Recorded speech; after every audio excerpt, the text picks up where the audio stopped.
200 programas, un momento muy especial, eso de la seducción de los números redondos, como dice alguien cada tanto, ¿no? Hoy 100 días de gobierno y 200 programas de todas las voces. Cuando uno menciona 200 programas, Viviana, hay que mencionar también las horas de trabajo de un enorme equipo que está detrás. Realmente, Daniel, ¿qué tal? Muy buenas noches para todos. Bienvenidos a este programa súper especial de todas las voces. Para mí es un honor estar en este programa 200 porque, como vos decís, los números redondos tienen ese qué sé yo.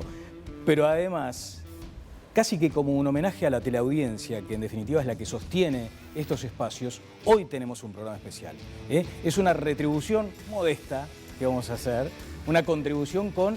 Cuando miras para aquel lado, un poco te intimida, ¿no? Sí, la verdad que sí, tenemos tres invitados de lujo, de primerísimo nivel, que han tenido una participación más que importante en estos 100 días del primer gobierno. Ajá. Y en medio de esta emergencia sanitaria que vive Uruguay y que vive el mundo. ¿Recordás aquella conferencia de prensa que dieron los tres en Torre Ejecutiva que recorrió el mundo? Bueno, hoy es un privilegio tenerlos aquí en el estudio de Telenoche y de Todas las Voces. La verdad que sí, y vamos a comenzar, Daniel, si te parece, viendo cómo estamos, cómo está Uruguay en el mundo, porque la verdad es que han sido días en los que el país se puso en la mira de los principales medios de comunicación y justamente nos destacan, nos ponen como una isla y como un caso a seguir. Así comienza Todas las Voces, programa número 200.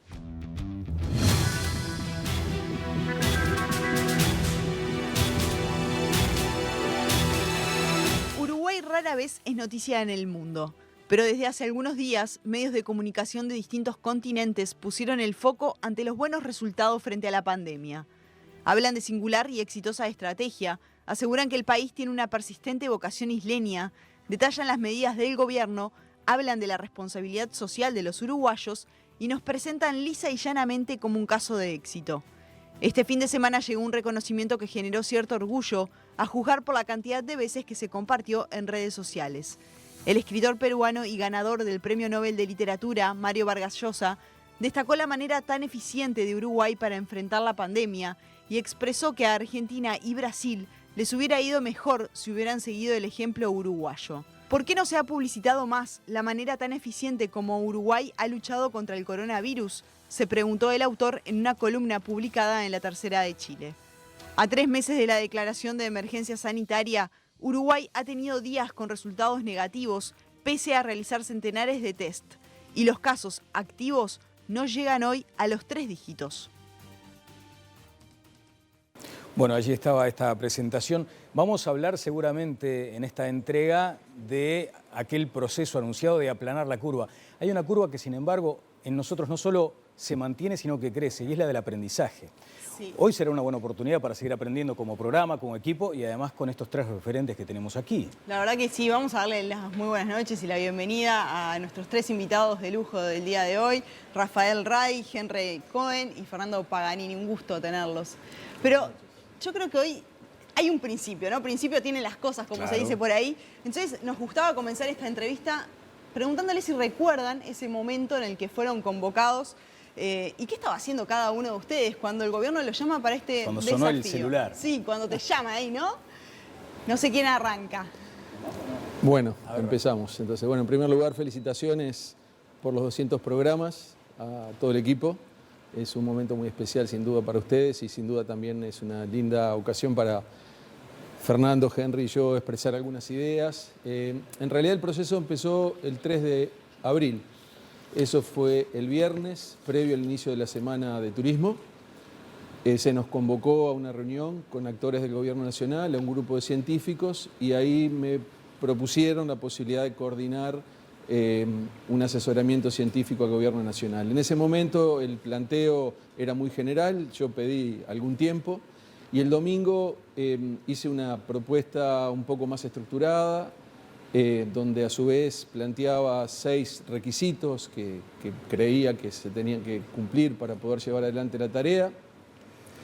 En la Semana de Turismo me comuniqué primero con Fernando Paganini, le adelanté un poco cuál era la idea, pensando en él liderando el área de Ciencia y Tecnología de Datos. En esos días el Gobierno Nacional se volvió a contactar conmigo y de alguna forma pidió un adelanto de idea de cuál podría ser la visión nuestra para la tarea. El miércoles 8 de abril redacté un documento confidencial, que lo vieron muy pocas personas y que fue entregado al Gobierno Nacional. Entre tanto, y recibiendo los mensajes positivos en cuanto a que podía ser un hecho trascendente, empecé conversaciones con el rector de la Universidad de la República, que es la institución que me aloja, y también empecé a conversar con el profesor Henry Cohen para empezar a cubrir el área de la salud. Finalmente, el 13 de abril, lunes, el Gobierno Nacional nos anuncia que la propuesta le resulta importante, que nos recibió el Presidente de la República el 16 de abril, y esa es la historia desde el lado mío. Estoy seguro que Henry y Fernando podrán complementar. A ver, Henry. Bueno, buenas noches, muchas gracias por la invitación. También felicitaciones. La verdad que sí, me trae muy lindos recuerdos, a pesar de que hace muy poco tiempo, porque fue alrededor, sí, del 3 de abril que Rafael, pero en tono amistoso y una vieja y profunda amistad que tenemos, me comenta medio tímidamente que lo habían invitado a pensar en esta posibilidad. Varios días después, por ahí por el 8 o 9, me dice que piensa en mí para poder coordinar uno de los grupos y me dice que Fernando Paganini, a quien yo no conocía, no tenía el gusto de conocerlo hasta ese momento, era un capo. Me escribe que era un capo y me dice, juntos podemos hacer grandes cosas y podemos hacer cosas buenas para el país. Con ustedes me animo. Y eso está escrito y es lindo recordarlo, claro, porque, bueno, como decía en el informe, por ahora vamos bien y podemos ir disfrutando por ahora de esta situación. Sí, qué historia ese grupo de WhatsApp también, ¿no? Fernando, ¿y a usted en qué momento lo encontró? Bueno, buenas noches.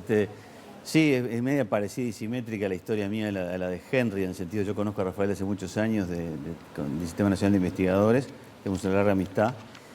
Cuando se empezó a hablar de estos temas también, en la Academia de Ciencias empezamos también a meternos en el tema, estábamos todos en nuestra casa tratando de aprender rápidamente de esto. Y también a mí me llamó por esos días y me dijo que Henry Cohen era un capo y que juntos podríamos hacer un aporte muy bueno. Y entonces, mira que simultáneamente nos tiramos los dos al agua. Rafael, la palabra fue capo, claramente. Sí, la palabra, ¿no?, fue capo y efectivamente tenían autoridad como para mencionarlo. Mencionó Rafael 6 requisitos. Con esos 6 requisitos aprobados fue que se dieron las llamadas a Cohen y a Paganini. ¿Podemos describir esos requisitos? Sí, el primer requisito era tener una conversación personal con el Presidente de la República. El segundo requisito era que el Presidente de la República hiciera una solicitud formal al rector de la Universidad de la República, lo cual fue un intercambio epistolar, la verdad que excelente.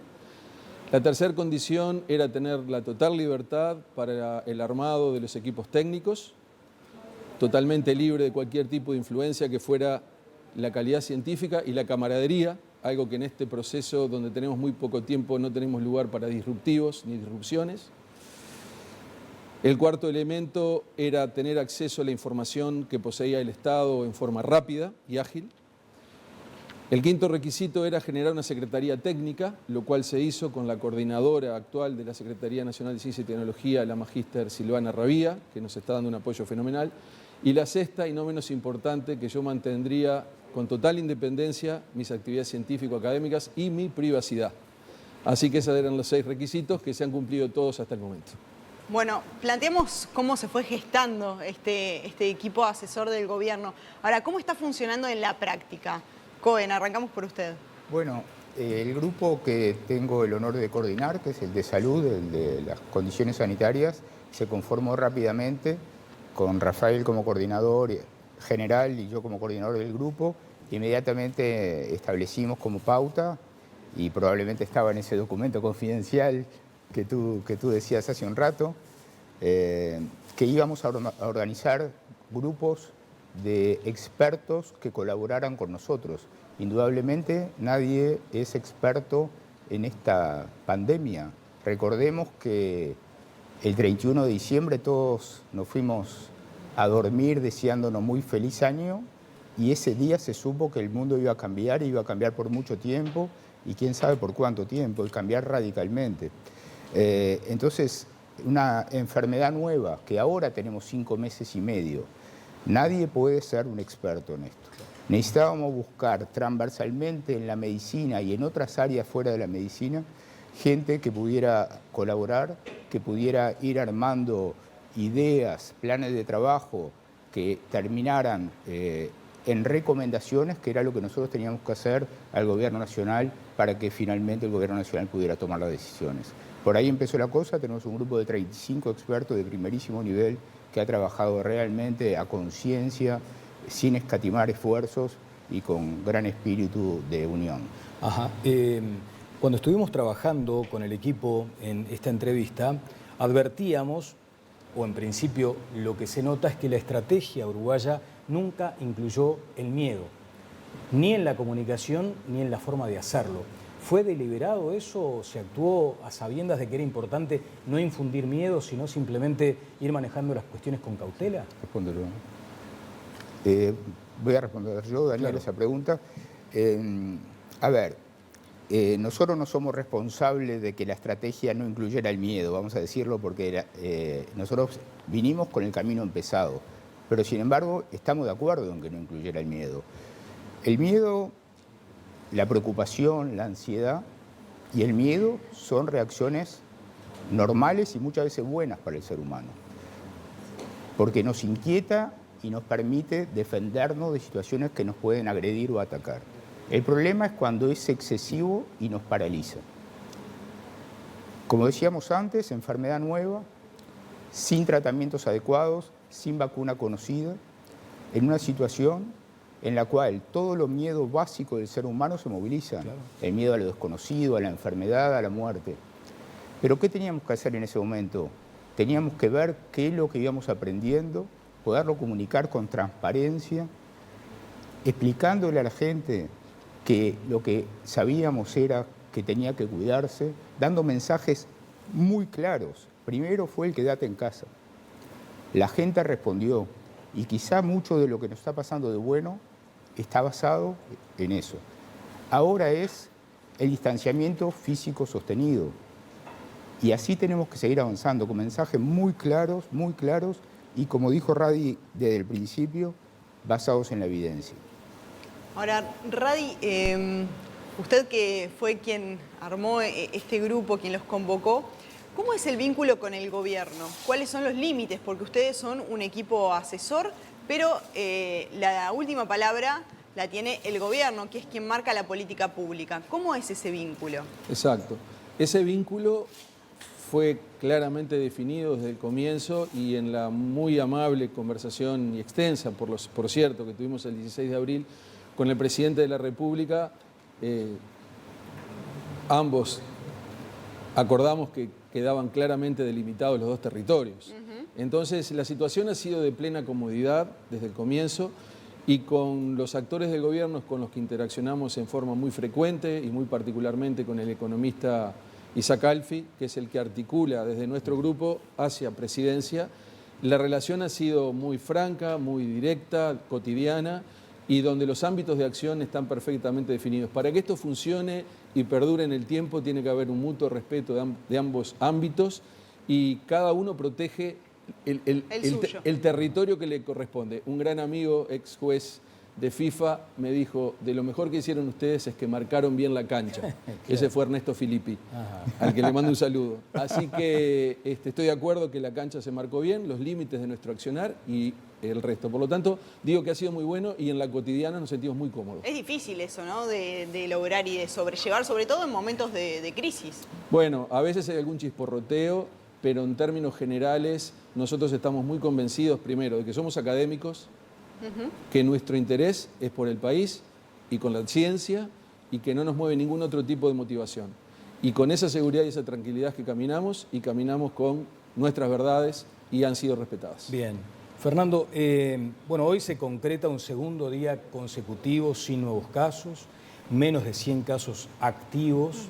Y uno se pregunta, ¿dónde hay luces amarillas? De hecho, queda como la sensación entre todos de que ahora es que hay que redoblar el esfuerzo, no bajar la guardia, porque podemos llegar a tener, apelando a las metáforas deportivas, un par de goles en contra en cualquier momento. ¿Dónde instala, Fernando, usted esas luces amarillas hoy? Bueno, previamente creo que hay que decir que el relativo éxito que parecemos haber tenido, digo, se apoya como en los dos pilares más importantes que igual son iguales en todo el mundo, que son la vigilancia epidemiológica, o sea, encontrar los casos positivos, reconocerlos y aislarlos, y por otro lado el distanciamiento físico del resto de la sociedad para evitar contagiarse. El Uruguay tuvo la virtud de hacer esas dos cosas muy tempranamente en la epidemia, en parte porque vimos un poco aquello de que las barbas del vecino ardían y pusimos las nuestras a remojar, y en base a eso es que creo que hemos logrado el control. Incluso diría que en los primeros tiempos que la capacidad de vigilancia, de testeo en particular, era más limitada, la fuerte respuesta por el lado del quédate en casa claramente fue el mensaje principal. A medida que la capacidad de testeo y vigilancia se han reforzado, podemos intentar, y estamos intentando, un nivel de actividad mayor, siempre con el resguardo del distanciamiento físico sostenido. Hasta ahora venimos jugando bien. Venimos jugando bien. Pero las luces amarillas, bueno, la luz amarilla que uno siempre está mirando es, por un lado, los indicadores globales de casos, que como usted dijo, estos días nos dan buenas noticias, pero hay que mirarlos todos los días. Y por otro lado, los brotes particulares, en particular nos estamos preocupando cada vez más por los brotes cerca de la frontera, ¿no? Y un poco el impacto que puedan tener nuestros vecinos, porque el fenómeno infelizmente no somos, como se dijo al principio, tenemos vocación de isla, pero no somos una isla. Ahora, justamente sobre ese punto, ¿no? Se ha anunciado que se va a entrenar y que se va a trabajar con equipos brasileños, en territorio brasileño, pero con tecnología uruguaya. ¿Cuál es la importancia de esto? Bueno, en estas ciudades binacionales, en estos espacios binacionales, y en eso el Ministerio de Salud Pública y con Cancillería están haciendo un trabajo muy importante de considerarlas una unidad sanitaria. Realmente no puede ser que una calle separe la realidad conocida de una realidad desconocida cuando el tránsito de personas y potenciales virus pueden ser permanentes. Entonces, ese es un elemento esencial. Nosotros tenemos una frontera seca o casi seca desde Bella Unión al Chuy, es muy extensa. Nosotros, como dijo Fernando, estamos haciendo el seguimiento cotidiano de cómo se está moviendo esto en Río Grande do Sul, que no es de los estados brasileños más afectados, pero sí tiene más casos que nosotros por 1000 habitantes.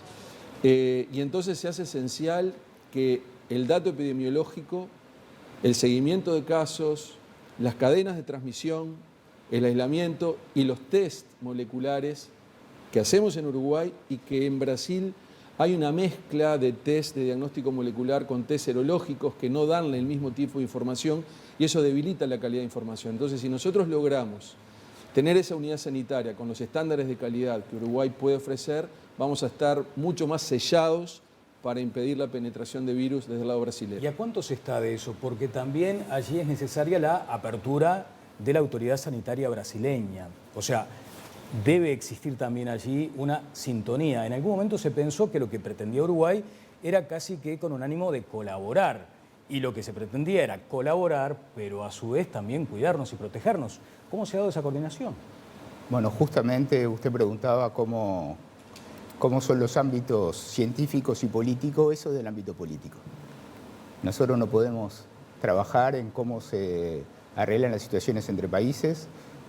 Sabemos que están trabajando muy bien a nivel del Ministerio de Salud Pública, de Cancillería, del Gobierno Nacional, pero nosotros no actuamos en ese campo. Pero hay puentes en la comunidad científica entre los dos países. Estamos en contacto permanente con científicos brasileros. Hemos tenido con el doctor Paganini y yo, hemos tenido teleconferencias con colegas epidemiólogos de la Universidad de Pelota de primer nivel. Hay uruguayos que trabajan en Brasil que casi todos los días a los 3 nos mandan información valiosísima que estudiamos. Tenemos los mapas, tenemos toda la información. Fernando quizás nos puede explicar mucho mejor la información que recibimos hoy de uno de los matemáticos sobre la situación epidemiológica de Brasil, que va sobre este tema. Sí, bueno, no, lo que estuvo haciendo mi colega Ernesto Mordecki fue los mismos índices que calculamos para el Uruguay y que tenemos una herramienta online que las calcula por país, pero focalizarlos en calcularlos para la frontera del lado brasilero, a ver qué nos daba.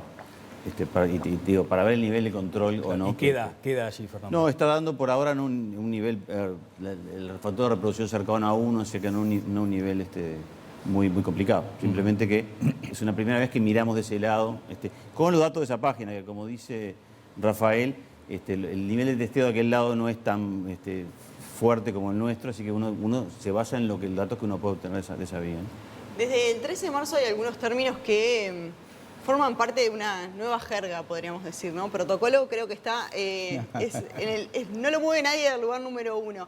Pero hay otro término que hemos escuchado mucho y es genoma. Ajá. Y en el último tiempo se dijo que en el departamento de Rivera el genoma que estaba circulando era distinto al del resto del país.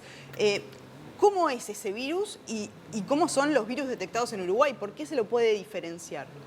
Bueno, muy bien. Esa es una pregunta muy buena y acá es un excelente ejemplo cómo la ciencia instalada en Uruguay y los grupos de investigación están colaborando a dar mejor resolución a la epidemia. Este virus es un virus que contiene una hebra de un material que se llama RNA, que es el ácido ribonucleico. Ese es el genoma del virus SARS-CoV-2. Este genoma, que inicialmente fue secuenciado en Wuhan, Sí. en los primeros días de enero, lo que tenemos hoy acá en Uruguay son 5 variantes de aquel, pero que no son iguales a aquel. El grupo interinstitucional que hace secuenciado, y podemos luego comentar qué es el secuenciado, que lo forman Universidad de la República, Instituto Pasteur, Instituto Clemente Estable e INIA, han logrado descifrar que hoy en Uruguay tenemos 5 cepas circulantes. La primera fue relacionada al evento social de marzo, luego hay 2 introducciones más en marzo, cuyo nexo epidemiológico no queda muy claro. Después hay una cepa que es de los episodios Vilar-de-Bo residenciales, que es la misma, o sea que ahí nos marca que hay algún tipo de nexo epidemiológico. Algún contacto hubo. Algún contacto hubo. Y esta quinta, que para nosotros era muy importante determinar si era una de las 4 persistentes en el país o si era de origen brasilero. Cuando se hicieron los diagnósticos en Rivera, rápidamente el profesor Rodney Colina de la Universidad de la República, en la Regional Norte, envió las muestras al grupo de investigadores que hacen el secuenciado y se mostró que esta es una quinta cepa que proviene de una circulación brasileña. Tiene algunas características particulares, tiene algunas alteraciones en ese genoma. Por suerte los test diagnósticos no quedan afectados por este genoma diferente. No sabemos demasiado acerca de su comportamiento biológico todavía, eso es algo a resolver. Y el secuenciado es básicamente leer la lectura de lo que este genoma dice que está constituido por 4 letras. Esas 4 letras básicas, que son la A, la T, la C y la U, tenemos una redacción de 30.000 letras. Es así de largo el genoma del SARS-CoV-2. Pero esas 30.000 letras siempre son alguna de estas 4. Así como un código de barras, digamos. Lo que el secuenciado hace es identificar de la posición 1 a la posición 30.000 cuál de estas 4 letras va apareciendo. Eso da la secuencia total. En esas 30.000 letras se codifican 29 proteínas que el virus hace expresar en nuestras células. Nos hace un sabotaje, nos secuestra nuestro sistema de generación de proteínas y genera sus 29 proteínas contra las 30.000 que tenemos las células humanas. Esas 29 proteínas son suficientes para generar todo el daño que el virus genera. Creo que con Goyo Iraola decíamos acá, esto de la secuenciación, que también es un término al que nos tenemos que empezar a acostumbrar, era como tomarle cédula o sacarle el pasaporte al extranjero que llegaba. Ahora, sacar ese pasaporte, ese documento de identidad, fue en gran parte el que luego permitió una estrategia como la que han desarrollado. Sí, y en el caso permite claramente definir que la penetración fue a través de la frontera y futuros brotes que puedan haber, como lo que están habiendo en estos días, que todavía no queda muy claro cuál es el nexo epidemiológico de los casos de Colonia, seguramente también tengan que ir al secuenciado para ver si es alguna de las 5 que están circulando o es alguna otra nueva. O sea que esto es muy útil realmente y realmente es una conquista del sistema científico nacional. Hablando del sistema científico nacional, claramente esta pandemia ha puesto en evidencia, creo que para toda la sociedad, que por allí no estaba para todos claro, la importancia del mundo científico, ¿no? Y también ha dejado expuestas por allí algunas carencias o cosas para aprender. ¿Qué dirían o qué debilidades destacarían que ha marcado este COVID-19 para la ciencia uruguaya? Sí, creo que la metáfora correcta es, había jugadores de talento claramente que aparecieron y pusieron la camiseta, la garra y todo lo demás en el momento. Lo que sí, hubo que armar un equipo medio de golpe, ¿no? O sea que el estado anterior era relativamente amateur, si se quiere. Creo que a la uruguaya la respuesta amateur no fue mala, pero uno siempre piensa que en el largo plazo los cuadros que ganan son los profesionales. Bueno, ¿qué profesionalismo falta acá? Bueno, que el Estado ya tuviese incorporado una capa científica más potente y no tuviese que salir a armarla en el momento. Esa es un poco la percepción que uno tiene. Bueno, tener más ciencia metida, diseminada en distintos lugares del Estado sería lo que daría un poquito más de fortaleza al país. No sé, Rafael, si querés. Sí, Rafael. ¿Quieren complementar? No, es de acuerdo. Creo que de las debilidades que vimos es algo que desde la Academia Nacional de Ciencias, desde el CONICYT, desde la Universidad de la República, otras instituciones, venimos diciendo desde hace mucho tiempo, y es que los científicos no solamente deben estar insertados en las instituciones de educación terciaria y superior, sino también a todos los niveles del Estado, empresas públicas, ministerios, intendencias, entes, por supuesto en el sector privado también. Y ese es un gran debe que tenemos como país. Por ahora los científicos nos insertamos en los institutos de investigación o en las universidades. Este es un excelente ejemplo que nos demuestra que las capacidades del Estado en conexión con las instituciones de investigación tienen que ser reforzadas, porque esta no va a ser ni la última epidemia, ni va a ser ni la última crisis. En el siglo del conocimiento esto se transforma en una estrategia de desarrollo nacional decisiva. Yo quiero agregar algo acá porque prefiero ver el lado bueno de las cosas y creo que es una de las ganancias que tiene esta crisis tan fea que vive la humanidad, es que ahora todo el mundo entiende que las ciencias son importantes, que no es un científico que le interesa solo a él lo que está investigando en su laboratorio con su pequeño grupo. La ciencia es parte de la sociedad. Tenemos que realmente ser conscientes de que es una obligación del sector público, pero también tenemos que estimular, como dijo el profesor Radi, al sector privado. Esto es ganar, ganar, ganar. Nosotros no hay un solo peso que se invierta en esto que esté mal utilizado. Tenemos que insistir mucho en esto y creo que la próxima vez vamos a estar mucho mejor parados todavía. Bien. Acá en Telenoche, cuando nos enteramos de la designación de ustedes tres, apelamos, obviamente como no podía ser de otra manera, a la figura, a la metáfora deportiva y futbolística, ¿no? Decíamos Suárez, Cavani y Valverde. Y no faltó algún crítico que dijera, no puede ser que todo el tiempo estén con el tema del fútbol. Sin embargo, ellos, con las metáforas que utilizan, Sí, legitiman, ¿no? Sí. Legitiman. Yo iba a decir alguna, pero después Claro. dije no.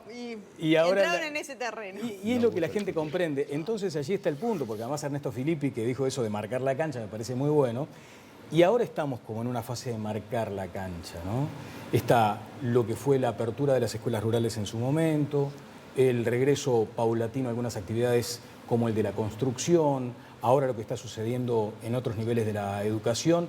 Mañana es el día de los shoppings. Entonces la pregunta es, ¿cómo vamos en ese partido? Si esto es ensayo y error o ya es algo instalado y que llegó para quedarse. Bueno, Daniel, es una muy buena pregunta. Nosotros tenemos que pensar que este grupo se instaló para asesorar al Gobierno Nacional en el tránsito hacia la nueva normalidad. Así lo dijo el señor presidente en su primera conferencia de prensa cuando nos presentó a la sociedad uruguaya. Y en eso estamos, transitando hacia la nueva normalidad, aprendiendo, tomando decisiones. No podemos nosotros sugerir que todo se reinicie de inmediato y todo junto, porque es como un bebé que empieza a caminar y quiere ya salir corriendo. Se va a tropezar y se va a caer. Nosotros no queremos tropezarnos, pero sabemos que si nos tropezamos vamos a aprender y vamos a corregir. Entonces hay una secuencia lógica. Nosotros tomamos toda la información que nos dan en los grupos de trabajo, creamos nuestras recomendaciones, el Gobierno Nacional toma las decisiones, pone el cuándo y el cómo, y nosotros asesoramos en eso. De a poco van a seguir empezando otras actividades, siempre y cuando las noticias sigan siendo tan buenas como ahora. Y siempre y cuando la población uruguaya siga teniendo claro que en este momento es un momento de distanciamiento físico sostenido, que tenemos que insistir en eso, que todo lo bien que nos fue no es gracias a un grupo de iluminados, es gracias a que se transmitieron conceptos claros que la población comprendió y los hizo suyos. Y si ahora nosotros nos distraemos, pensamos que el 200 por los 200 será estos 2 días con los 200, con los 200 programas, quizás Ahí nos hacemos ilusiones de que esto ya terminó y que se va a ir siendo así. Esa distracción, ese creernos que la situación es realmente una cosa del pasado, nos puede llevar rápidamente, como dijo Paganini, nos olvidamos de mirar a los vecinos, nos olvidamos de ver el mundo que tuvimos la suerte de venir después que China y después que Europa para poder aprender de ellos, y esto se nos puede estropear. Tenemos que ser muy conscientes de que, como decimos varias veces, lo que yo haga va a favorecerlo a usted, a ella y a todos los que estamos acá, y lo que ustedes hagan me va a favorecer a mí. Profesor Radi. No, es decir, de acuerdo con el profesor Cohen, siguiendo con las metáforas deportivas, yo creo que nos falta el segundo tiempo entero, que es el invierno. Ajá. Después se nos viene el alargue, que es la primavera, y los penales, que son el verano y la temporada turística. Así que queda un largo trecho. Por ahora venimos aguantando bien el 0-0, pero tenemos que ser muy humildes. Esto es 0-0, todavía no hicimos ningún gol, falta mucho el partido. ¿Seguimos en La Paz o estamos en Uruguay ya? No, seguimos en la altura de La Paz. Hace unos 10 días se nos abrió ahí por el costado derecho de la defensa, se nos abrió un flanco, que fue el flanco Brasil, ahora se logró contener. Pero esto va a ser continuo, van a seguir seguramente apareciendo brotes, van a haber días más aciagos, van a haber preocupaciones. Yo creo que cada vez que aparezcan números de 10 o más, nos enciende una luz amarilla. En la conferencia de prensa nosotros habíamos dicho, van 12 días seguidos con menos de 10 casos, que al final fueron 14, pero ahí llegó el brote de Rivera. Por lo tanto, es una excelente noticia que hayamos tenido 2 días con 0 casos. Veremos cuántos días más lo podemos sostener. No hay que alarmarse si aparecen nuevos brotes, como decía Fernando, la detección precoz, el apagamiento de los focos, la epidemiología en el territorio y la epidemiología molecular con el secuenciado, son todas herramientas muy buenas, el distanciamiento físico sostenido. Este es un partido al que le queda mucho rato todavía. Ya que dice Rafael, partido... no, quería complementar, porque a mí también me gusta el fútbol, Rafael. Adelante.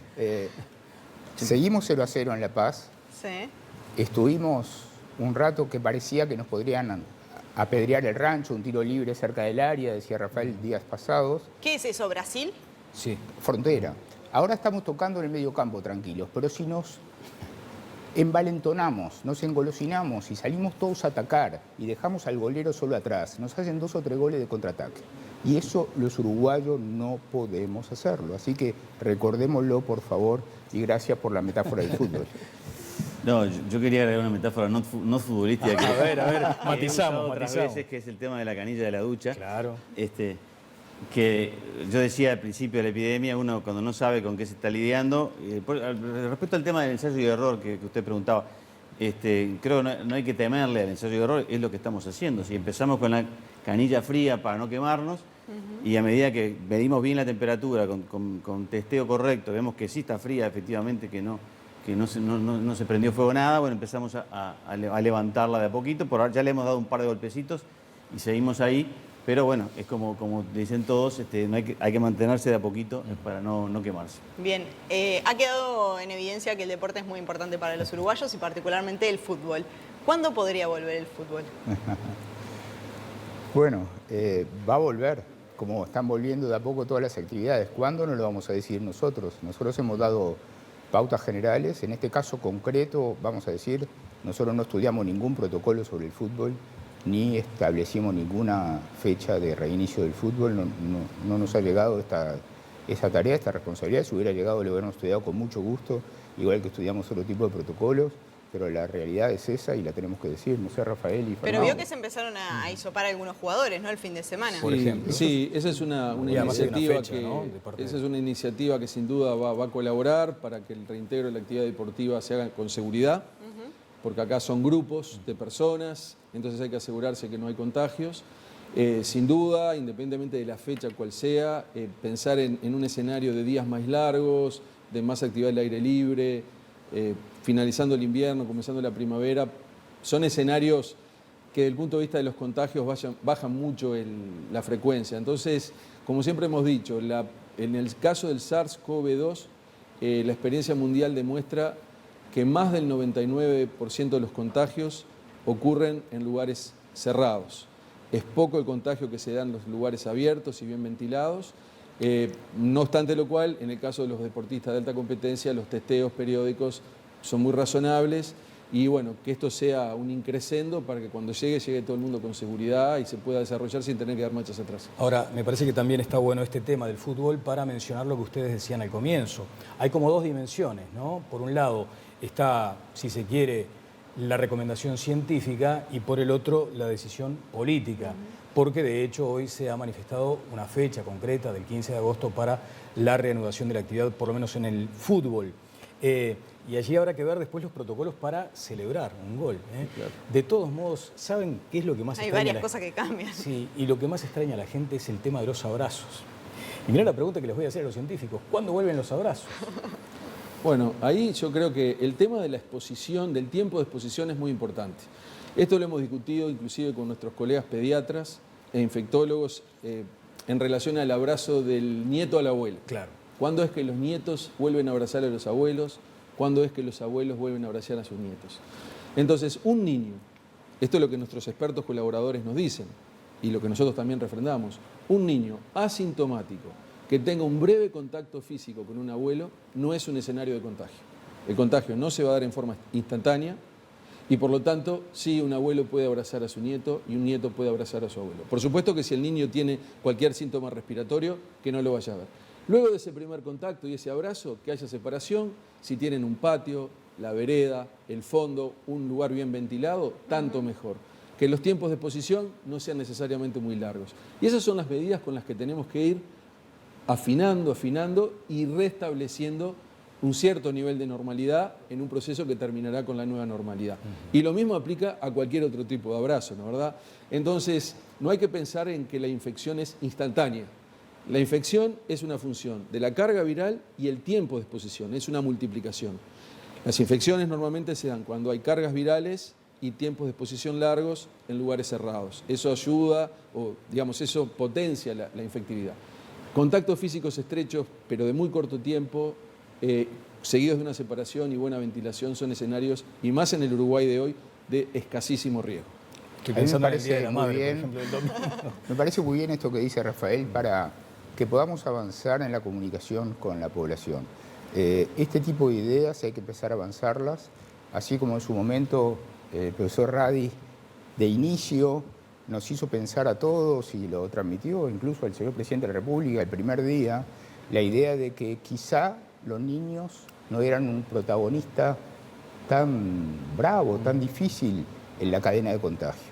Y eso nos hizo a todos estudiar, a todo el grupo, a los 35, para llegar a la conclusión que finalmente, luego de algunas semanas, se llegó, que permitió al Gobierno Nacional tomar las decisiones sobre el reinicio de las clases, ¿verdad? Y siempre con esa actitud de decir, cada paso que damos, observamos qué pasó, verificamos con estudios si hay personas que se infectaron y eso nos permitirá o no nos permitirá tomar los pasos siguientes.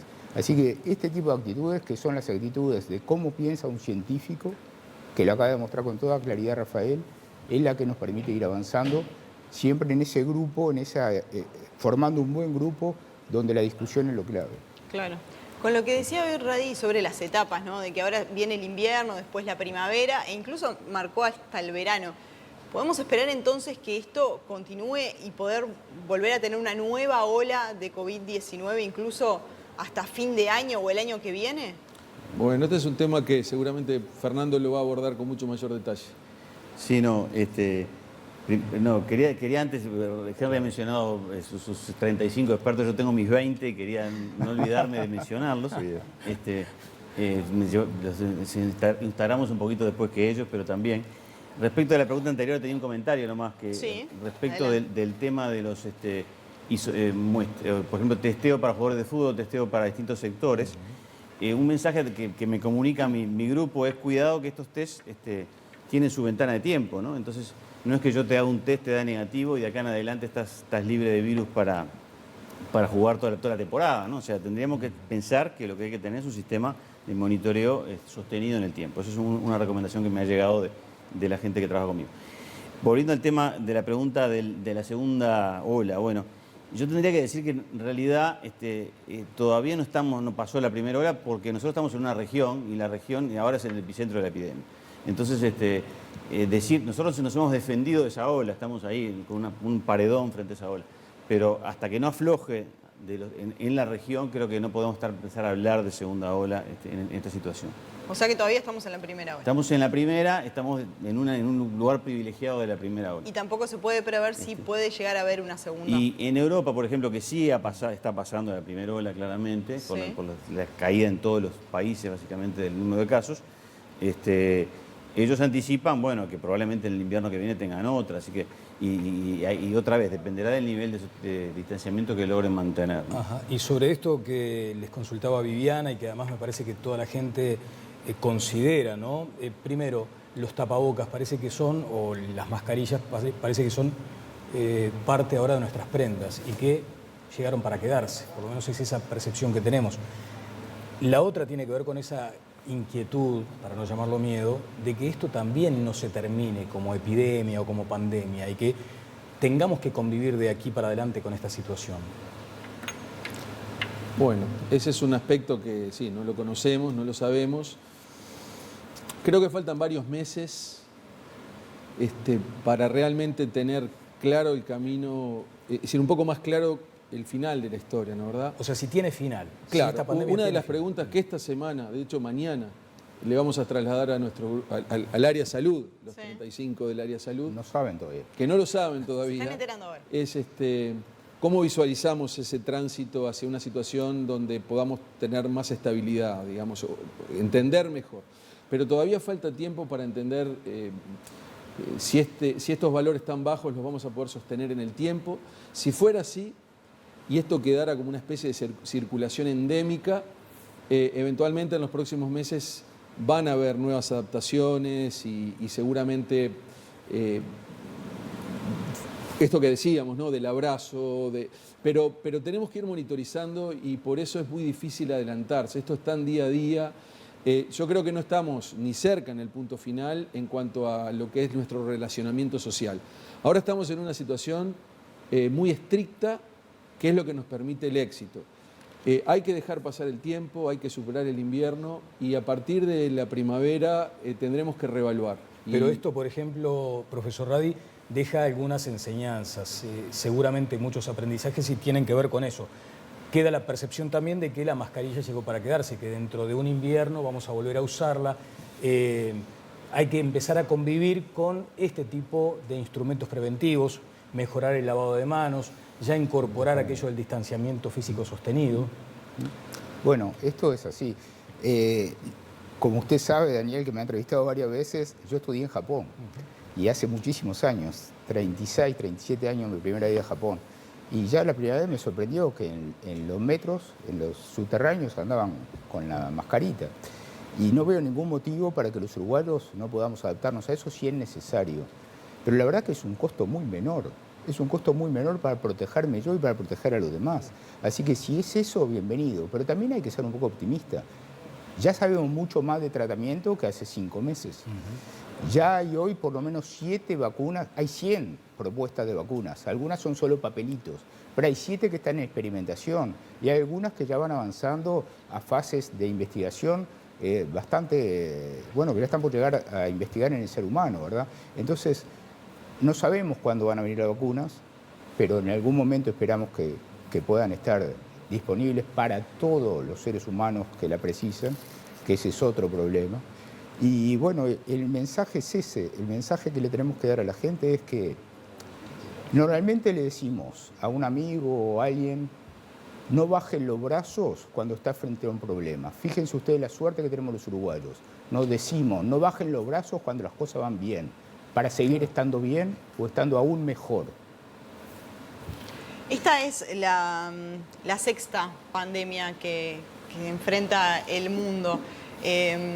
¿Estamos preparados ya para la séptima? Bueno, creo que Uruguay ha experimentado esto que hemos vivido en estos meses y de alguna forma tenemos que pensar que tenemos que reforzar algunas capacidades para estar preparados para una futura pandemia. Es decir, excepto que las cosas cambien mucho en relación a los términos de funcionamiento del planeta, la gentrificación, los cambios ecológicos, la pérdida de la vida silvestre, estos mercados húmedos, hacinados, de los que habíamos hablado, el tránsito de pasajeros y mercancías a través de todo el mundo, y virus que están todo el tiempo readaptándose, y cuando hay estrechez interespecies pueden saltar de uno a otro. Los escenarios son de que factiblemente haya otra, excepto cambian demasiado, muchísimo y muy rápido las conductas sociales. Podemos llegar a estar más preparados, pero parte de eso depende de lo que hagamos como país de ahora en adelante, cuáles van a ser nuestras apuestas en el desarrollo. Vamos a apostar más a la ciencia, vamos a reforzar las capacidades del Estado, vamos a reforzar las capacidades de investigación en áreas de la biología molecular, la virología, la epidemiología. Bueno, Alemania se empezó a preparar en el 2012 para la futura epidemia, que llegó en el 2020. Entonces, ahí hay decisiones que son decisiones que dependen digamos, de los modelos de desarrollo. Nosotros tenemos una comunidad científica, hay una comunidad médica muy bien entrenada, hay un sistema sanitario muy extendido, un pueblo muy educado, o sea que tenemos muchas condiciones favorables. A eso hay que ponerle una capa más de previsión, de aporte de la ciencia, y seguramente estaremos mucho más preparados para recibir la próxima epidemia. Ese es el margen de maniobra que tenemos acá, ¿no? De todos modos hay como factores que no podemos dominar. Mencionaba el profesor Cohen lo de la vacuna, y mucho se insiste con lo de la vacuna. Decía el profesor Cohen, hay 100, algunos son apenas papelitos, pero 7 están en fase de experimentación. Sin caer en esa lógica economicista, de decir, pero si llega la vacuna y yo la podré pagar o no, porque además allí hay también un componente fuerte de expectativa. ¿Qué pasa con la vacuna? Imaginemos un día un gran titular, se descubrió la vacuna. No es para tirar cañita voladora, en todo caso las tiraremos cuando llegue a Uruguay. Pero en ese proceso, en esa logística, ¿cómo estamos parados? ¿Cómo está parado Uruguay? Por ejemplo. Bueno, Rafael puede decir mejor que yo, pero hay grupos de investigadores uruguayos como el profesor Chávez Golti que están trabajando con grupos internacionales. Uruguay en su momento, me lo recordaba también Radio hace un tiempo, en su momento tenía un laboratorio que hacía vacunas de salud pública en Uruguay, ¿es así? Y Uruguay tiene investigadores y tiene relaciones internacionales, porque una de las cosas importantes para pararse frente a la próxima pandemia, además de todo lo local, es mantener los vínculos internacionales. Claro. La UDELAR, el Instituto Pasteur, el INIA, el Clemente Estable, son gente que muchas se forman en el exterior, en los laboratorios más avanzados, y eso permite traer conocimientos al Uruguay. Y lo mejor que nos puede pasar de estas salidas, de esta comunicación con la población a través de ustedes, de los medios, es, además de que la gente comprenda y está comprendiendo cuál es su función fundamental en que a Uruguay le vaya bien, es que los jóvenes empiecen a estar atraídos, que quieran ser médicos, que quieran ser científicos, que quieran ser matemáticos, y que mucha gente quiera llegar a esos niveles y que el Estado y las instituciones privadas se acuerden de ellos para apoyarlos. Bien, perdone en todo caso la ignorancia, pero de pronto es lo que está pensando mucha gente hoy. No tenemos conocimiento sobre los procesos de producción y distribución, de logística, pero quiere decir que, por ejemplo, se descubre una vacuna, se entiende que debe perseguir un cometido social superior, entonces nos dan la fórmula a un laboratorio uruguayo y la producimos acá. ¿Es eso, gente? Bueno, yo no sé cómo va a suceder. A ver, hoy en día parecería que hay 7 empresas o consorcios, algunos son universidades, como la Universidad de Oxford en Inglaterra, que están trabajando la vacuna. Debería haber compromisos a nivel de los estados para que esto fuera, digamos, socializado a nivel universal. Va a depender de muchas cosas, entre ellas del costo unitario de la vacuna, de la cantidad de vacunas que puedan producir en poco tiempo, porque hay que poder acceder a una cantidad importante tenemos 7.8 billones de habitantes en la Tierra. ¿Y eso se multiplica el número de vacunas que por el doble o triple? Bueno, no, yo no sé cuánta gente se va a tener que vacunar, ¿vos sabés, Rafael? No, pero dependerá si es una vacuna dosis única o más de una dosis, pero sin duda serían miles de millones de dosis. Entonces, eso es un escenario muy complicado, que de hecho lo estamos analizando desde la Academia Nacional de Ciencias para ver si logramos una propuesta conjunta a nivel de las academias para justamente recordar que si hay un desarrollo exitoso de la vacuna, que haya accesibilidad universal, lo cual es siempre un desafío mayor, sobre todo en países como los nuestros que no están en los centros mayores de producción. Paganini, no sé si quiere complementar. No, sobre vacunas no. Bien. No, me quedé pensando y me pareció interesante lo que decía Cohen sobre, bueno, esto de, claramente estamos en un país dominado por las letras, ¿no? Muchas veces cuando llegamos a sexto de liceo, la mayoría se va para las letras. ¿Creen que es buen momento para aprovechar este embrión que está teniendo la ciencia y esta visibilidad y este respeto para, bueno, intentar de convocar a más jóvenes para que se vuelquen a este tipo de carreras? Que por allí, cuando uno los ve como estudiante, dice, bueno, entre que me parece un poco difícil y que tampoco lo veo tan desarrollado. Que sería la cantera en este caso, ¿no? Claro. Bueno, yo creo que es algo importante, creo que tienen que haber también señales importantes. El gobierno nacional es un gobierno que se instauró hace muy poco tiempo, pero entiendo que deberán haber señales importantes del gobierno nacional. Si ese es el camino, unas señales importantes deberán ser dadas ahora en la ley presupuestal. De hecho, en este momento, Bueno, hace mucho que se pide 1% para la ciencia, ¿no? Claro, y en este momento la Academia de Ciencias, la Universidad de la República y el CONICYT acaban de sacar una declaración donde, con la preocupación, este año hay un decreto, que es el decreto 90-20, donde se le pide a todo el sistema del Estado que reduzcan sus gastos, sus erogaciones en gastos e inversiones. Obviamente que hay en el articulado excepciones, y el sistema académico, en un año donde realmente ha puesto lo mejor de sí, está solicitando que ese 15% de recorte sea revisado, porque se pone en tela de juicio el funcionamiento de mucho, y realmente creemos que la actividad científica no tendría que entrar en el mismo paquete que muchas otras dependencias del Estado, y de hecho hubo una buena señal del Gobierno Nacional hace unas semanas cuando liberó de ese recorte al PDCIVA, de ese 15%. Bueno, ahora será tarea de trabajar para ver si se puede trabajar sobre esta preocupación que tenemos, porque esas también son señales muy importantes. Para trabajar en ciencia tienen que haber condiciones. Los países centrales requieren mucho de los científicos y de hecho se lo llevan, hay fuerzas de captación. Entonces, para que más niños y más jóvenes puedan ingresar a la carrera científica y más jóvenes se queden y no emigren, hay que proveer de escenarios favorables para ello, y ahí el gobierno sin duda tendrá una tarea importante para realizar. Paganini creo que tenía ganas de... No, yo me iba a referir a la primera parte de la pregunta de los jóvenes y si se ven estimulados por... Yo siempre me llamó la atención, yo fui de los que fui captado por el exterior y después terminé volviendo, ahora estoy en la Universidad de Ort. Lo que siempre me llamó la atención es que culturalmente en el primer mundo las páginas culturales de los diarios tienen mucho más ciencia que las de acá. Acá página cultural quiere decir teatro, cine y literatura. Entonces, de alguna manera, a nivel cultural, sí hemos tenido un segundo plano. Tal vez con este fervor y estas metáforas que nos comparan con jugadores de fútbol, de repente logramos que los jóvenes nos presten la atención debida. Bien, y para cerrar, obviamente, con una metáfora futbolística. Bueno, a ver, Rafael, me voy a tratar de proyectar sobre el momento de los penales. Porque también, decíamos, acá hay situaciones que no son de dominio o de administración local, dependen también mucho del exterior y además de nuestros vecinos, ni más ni menos. Entonces, ¿cuáles son las ponderaciones científicas que deben realizarse a la hora de recomendar la apertura o no de fronteras? De fronteras. Bueno, en primer lugar tenemos que, a mi juicio y a juicio de los expertos, asegurarnos que el nivel de vigilancia epidemiológica es suficientemente potente para que ante cualquier brote podamos actuar en forma inmediata.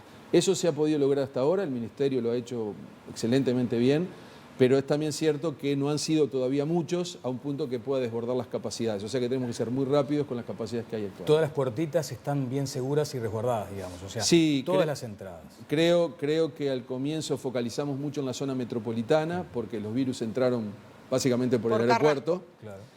Luego eso se cerró, la zona metropolitana se fue apagando y, tal cual se había previsto, se prendió la zona norte. Claro, pero con frontera abierta es mucho más difícil. Es mucho más difícil. Entonces, este es un problema regional que hoy no lo estamos teniendo tanto por el lado argentino, por la cuarentena profunda en la que está Argentina, pero no descartamos que en un futuro también puedan aparecer problemas eventuales por el lado de la frontera de Entre Ríos y Corrientes. O sea, estamos rodeados y entonces esto es un problema de tipo regional. Entonces yo creo que para que haya apertura de fronteras por lo menos tiene que haber asegurado que todo lo que rodea a Uruguay está con un nivel de control sanitario bastante bueno y seguramente haya que ir hacia algunas estrategias de control epidemiológico al ingreso al país y por eso hay que pensar en los penales, que es la temporada turística. Claro. Y ya hay ejemplos en el mundo, como Islandia, por ejemplo, las islas, que si no tienen turismo desaparecen, que están generando estrategias de testeo al inicio, al ingreso, con técnicas rápidas que luego permiten hacer la temporada libre de riesgos. Entonces creo que Uruguay en ese sentido puede tener una ventaja comparativa a nivel regional, donde un visitante que llega puede llegar a un país seguro, a un país prácticamente sin circulación viral, y eso lo puede transformar además en un destino muy atractivo. Hay dos factores acá. Nosotros no queremos que nos entre el virus, pero el que viene tampoco quiere agarrárselo acá. Acá Uruguay hoy puede decir, hay 84 uruguayos nada más que están activos con la enfermedad. Si eso se mantiene y va mejorando día a día, entonces la gente va a venir con cierta tranquilidad. Otra cosa que puede decir Uruguay hoy es que tiene una disponibilidad de test mucho mayor que la que está aplicando hoy en el día a día. O sea que si viniera gente que hay que aplicarle test y si todavía consiguiéramos test más rápidos, que seguramente nuestros científicos los pueden fabricar muy rápidamente, desarrollar muy rápidamente, se podría, ¿por qué no?, elaborar algo parecido al ejemplo de Islandia, que es muy interesante y que Uruguay va a poder hacer. Pero siempre con la palabra clave que es cautela. No nos apuramos, no vamos a hacer todo al mismo tiempo. Ahora, más allá que la apertura de fronteras va a ser una decisión política, hay mecanismos desde el punto de vista científico para llegar a la temporada, que es muy importante para el país desde el punto de vista económico, con frontera abierta. Ojalá pueda ser así, oportunamente lo vamos a estudiar. Por ahora tenemos ideas que justamente esta tarde estuvimos conversando con Rafael, que son estas que acabamos de decir, y que creemos que bueno, todavía no están dentro de la lista que vamos a hablar con los 35 expertos o con los 20 expertos del grupo de Fernando, pero va a llegar seguramente el momento para discutirlo. Bueno, muy bien, ha sido un privilegio. La mejor forma de conmemorar, de celebrar estos 200 programas ha sido con estos 3 calificadísimos científicos que han sido tomados además como referencia en el mundo, ¿no? Este modelo del gobierno apelando a la ciencia es algo que ha sido extraordinariamente elogiado, así que les agradecemos a Rafael Radi, a Henry Cohen y a Fernando Paganini. Ha sido un privilegio. Buenas noches. Muchas gracias. Bueno, nos vamos ahora a recibir, tenemos otro momento... Hoy es una noche un momento tremenda. cumbre, un momento cumbre porque regresa Connie Hughes, que estaba como desesperado. Desesperado. De hecho, se estaba tomando fotografías al ingreso. Como llegó como un niño chico de tapaboca, vamos a decir que llegó de tapaboca. Un niño que llega a su primer día de escuela. Vamos a estar con Conrado Hughes, con José Bayardi y además el análisis de Adolfo Fito Garcé en estos 100 días de gobierno. 100 días también, estamos para los números redondos. Vamos a este tape que presenta el siguiente segmento. Buenas noches. Empezamos a escuchar todas las voces. Y lo primero y lo más importante, hace instantes, todas las voces somos todos, son ustedes. Por lo tanto, a partir de este momento será fundamental contar con la interacción que llegue a través, por ejemplo, de las redes sociales. Es un gran honor estar aquí, ocupando este espacio. Queremos agradecer muy especialmente esta jugada fuerte de Montecarlo Televisión. Los invito a que sigamos @todaslasvoces4. Esa es nuestra cuenta de Twitter. Y tenemos además el hashtag #YoOpinoQué. Y allí emiten opiniones sobre los panelistas que voy a presentar, nuestros invitados. Todas las voces somos todos y a partir de este momento estaremos esperando el aporte de ustedes.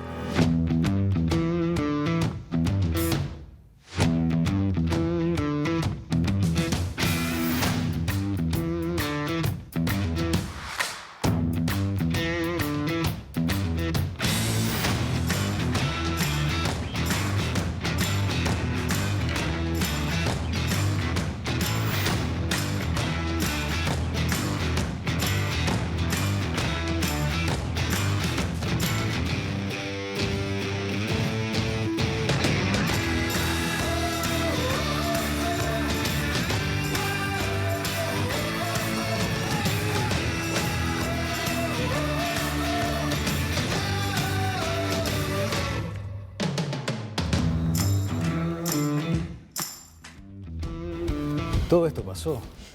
Qué cantidad de gente, Es muy un querida. privilegio, porque además hay que destacar, más allá de que de pronto suena como esas cuestiones que se dicen por corrección política, Acá el canal entendió que había que generar un espacio de estas características, consideró que la ciudadanía merecía un espacio, además cuando se avecinaban tiempos electorales, por ejemplo, y que estaban todas las voces con absoluta libertad. Bueno, eso generó, sobre todo, me parece, la construcción de vínculos hacia afuera, con nuestra teleaudiencia, que es muy fiel por otra parte, Sí. y hacia adentro, porque de todo esto que veíamos quedaron muchas relaciones muy gratas. La verdad que sí, y quiero destacar esto que vos decías, Daniel, de la importancia de la apuesta por un espacio periodístico y de debate en la televisión nacional. La verdad es que eso en su momento fue una gran apuesta del canal y es un orgullo, la verdad, estar cumpliendo estos 200 programas y 3 años después seguir al aire y con todos ustedes del otro lado que, como vos decías, son muy fieles. Y que por ustedes vamos a seguir con esa curva de aprendizaje, tratando de aprender todo el tiempo algo más y de esa forma retribuirles la confianza. Conrado Hughes, desde el día 1. ¿Cómo te va, Connie? Qué alegría estar Está acá, feliz, se te nota. Daniel, Vivi. Entré tan contento al canal y me emocioné, me saqué una foto en el corredor, que es nuestra entrada a la zona de maquillaje, y después recorrí todo el canal saludando a tanta gente que uno Con la mano, aprende ¿no? a querer. Con el puñito, con el en puñito. lo que se llama el saludo a la calle, Bien, que es bien. el de una pequeña piña en los dátiles. ¿Es verdad que llegaste a las 4 de la tarde? No. ¿Es verdad? No, Pero no, la verdad 4 y es 5. es que 200 programas, obviamente no lo sospechábamos cuando hacíamos los primeros ensayos y pruebas en un estudio del canal con los amigos de entonces, con el Flaco Roberto, con Alejandra Labraga, con el amigo Óscar Andrade y con la conducción de aquel amigo tan querido que está ahora pasando un momento complicado, Sí, que es Gonzalo. Gonzalo Moses, nuestro productor inicial. Exacto. Y por supuesto, todos los productores de ahora con Sí, quienes es estamos que en contacto. algún momento deberían tomarse la fotografía porque mira, ellos son los que traccionan, ¿viste? Absolutamente. El músculo está del otro lado. Gonzalo, Miki, Sí, José Portillo, José un Portillo, las cámaras, los iluminadores, todo el mundo. Sí. Muchas Gran gracias equipo. por devolvernos esta oportunidad de estar con ustedes. Cuando teníamos a Fito Garcés, vimos que le tomaba cariño al espacio, que quería estar, ¿eh? Y finalmente se concretó. José Bayardi me parece que era de los que, por la rendija, bichaba. Y fue relevante al momento de tomar la decisión saber cuál era este tono, ¿no? Muchas veces de controversia, de confrontación intelectual, pero de respeto, José. Sí, bueno, en primer lugar, bueno, el saludo, la felicitación por 200 programas, que no es poco en un medio de comunicación mantener 200 programas. Y efectivamente yo creo que hay un papel que cumplir, que los medios tienen que cumplir, que nosotros tenemos, en mi opinión, también la obligación de transmitir, que lo discutí cuando fui invitado, que esto sirva para confrontar, pero que tenga un perfil de generar cierto grado de didáctica que pueda llevar a que haya reflexiones, porque creo que lo importante es que todos aprendamos. La curva de aprendizaje, diríamos, no se termina nunca, ¿no? A lo largo, se termina cuando ya nos toque mirar de abajo las cosas, pero antes siempre hay espacio y bueno, esperemos que sirva, que nos incorporemos para que sirva para esa reflexión. Fito. Suscribo 150% lo que acaba de decir Pepe, sin exagerar, vieron que nunca exagero. No, felicitaciones por el programa, adaptándome a esta dinámica.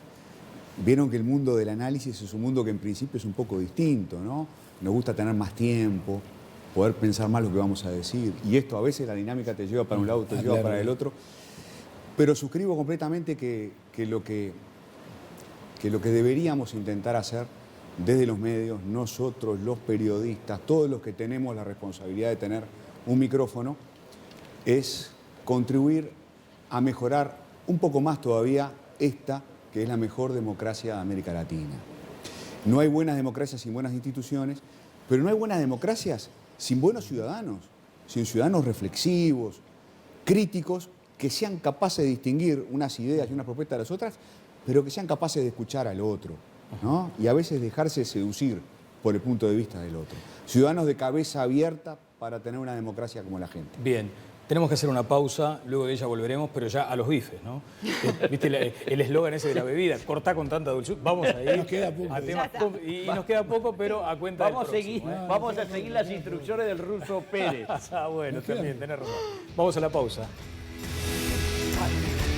En estos tiempos, muchas cosas cambiaron. En Acompaña, siguen como siempre. Todos sus acompañantes son enfermeros titulados. Esto hace la diferencia. Acompaña, enfermeros que te cuidan. Llama ahora 0800 89 39.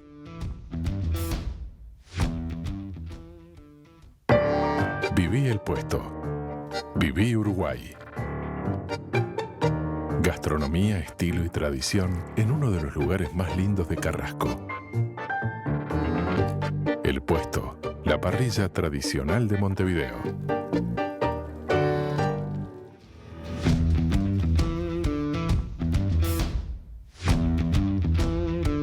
Son 200 programas de todas las voces, pero 100 días de gobierno.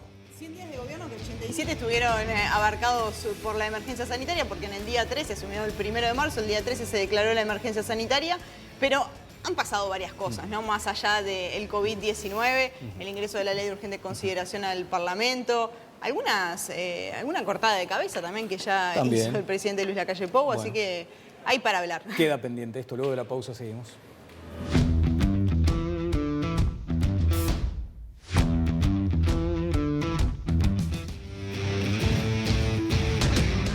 Bueno, tenemos cientos de mensajes, para no decir miles, ¿no? Para mantener aquello de la austeridad. Pero la verdad que muchos y muy lindos. Muchísimas gracias para todos. Sí, bueno, hay uno que se distingue entre otros. Yo creo que hay uno que hay que compartir. Exactamente, aquí está, a ver.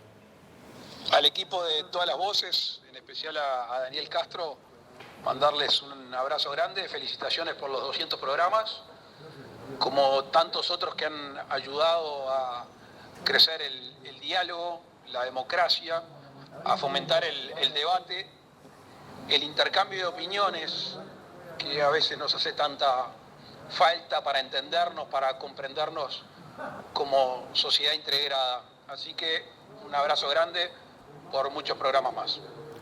Bueno, lo que dice el presidente además corresponde trasladarlo al equipo que ha entendido que este es el espíritu de todas las voces. Bueno. Conrado está. Touching. Se dice.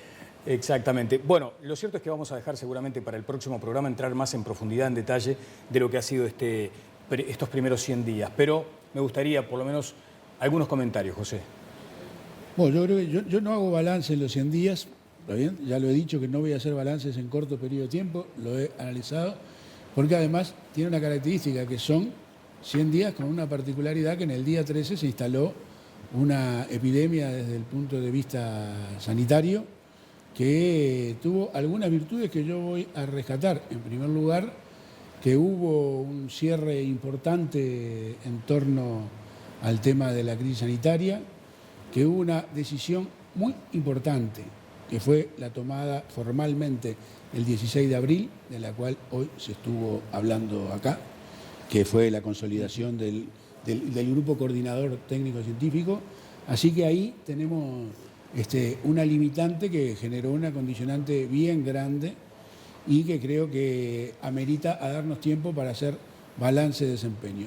Desde el punto de vista general, supongo que no lo teníamos hoy planteado para la discusión, ¿está bien? Pero creo que hay que, en fin, estamos más limitados en el tiempo. Creo que el gobierno ha desarrollado desde el punto de vista político, ha impulsado sobre todo el sector del presidente, en primer lugar, ¿está bien?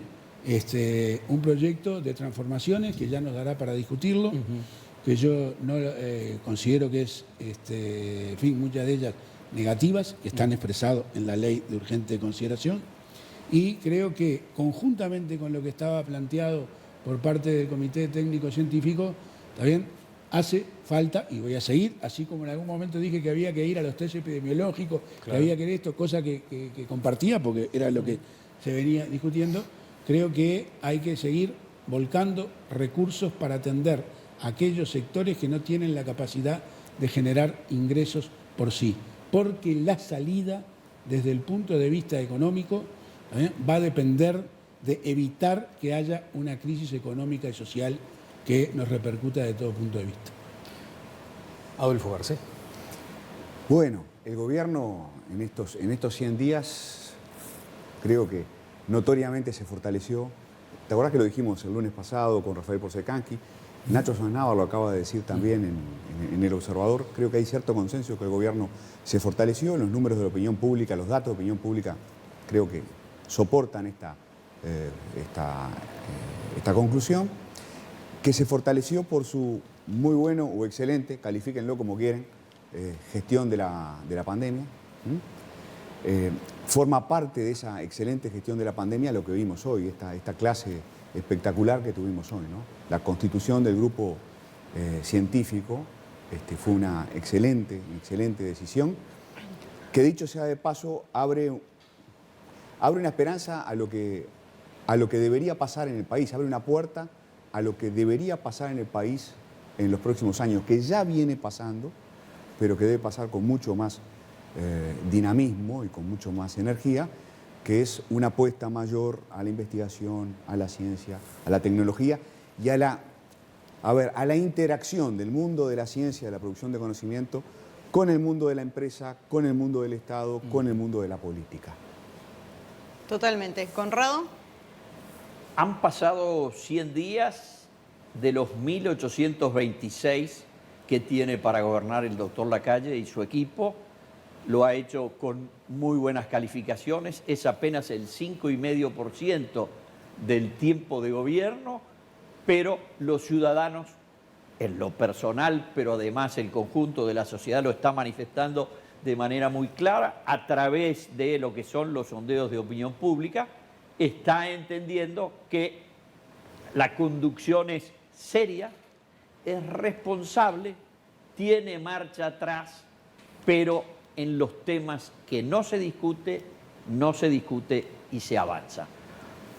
Tendremos un debate en los próximos meses porque ya tenemos 30 días que está tratando la Cámara de Diputados la ley de urgente consideración, y tenemos otra cosa muy importante. Esto de la presencia de los científicos no es ajeno a la historia y a la tradición ni del Partido Nacional ni del Partido Colorado. Los partidos más nuevos de la coalición no han tenido oportunidad de exhibirlo en la vida pública o en la vida presupuestal.